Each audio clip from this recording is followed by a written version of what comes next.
En septembre 1886, il paraît dans Le Figaro le manifeste du symbolisme, sous la plume d'un poète qui s'appelle Jean Moréas.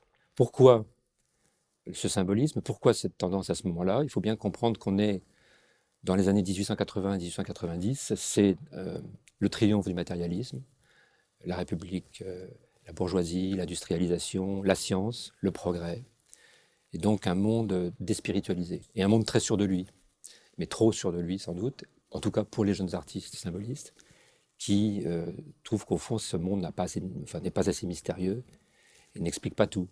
Et c'est pourquoi ils tournent le dos à ces certitudes pour être en quête d'une intériorité et d'un autre monde qui est le monde de la pensée, de l'idée, de la spiritualité. Les jeunes artistes symbolistes donc rejettent ce monde matérialiste et ils rejettent aussi les manifestations artistiques qui vont avec. Et c'est aussi l'art académique, qui est presque photographique à l'époque, et l'impressionnisme, puisque les artistes impressionnistes peignent ce qu'ils voient, même s'ils y mettent leur génie, leur talent, etc. Ils peignent ce qu'ils voient, les symbolistes veulent peindre ce que l'on ne voit pas. La grande différence.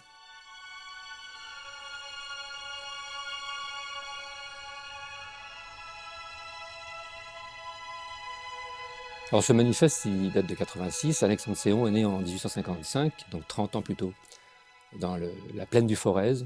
Et Séon a très tôt une vocation artistique, puisqu'il commence à dessiner vraiment très très jeune, ce qui peut être courant chez les enfants, mais enfin, vraiment, on a une photo de Séon à 13-14 ans, et très, très sérieux, très fier, devant un chevalet, palette à la main, et on voit la détermination de ce gamin qui a une vocation.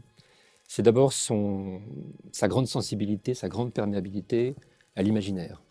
C'est une région qui, comme toutes les provinces, a ses légendes, la grotte du diable, la roche aux fées, etc. Et il s'en souviendra quand il peindra ses sirènes, ses chimères, ses personnages fantastiques. Bon.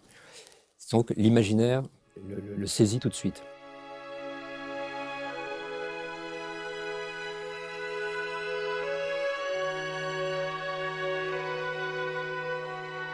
Se réclame de l'idéalisme. Le terme symboliste est plus ou moins utilisé à l'époque même.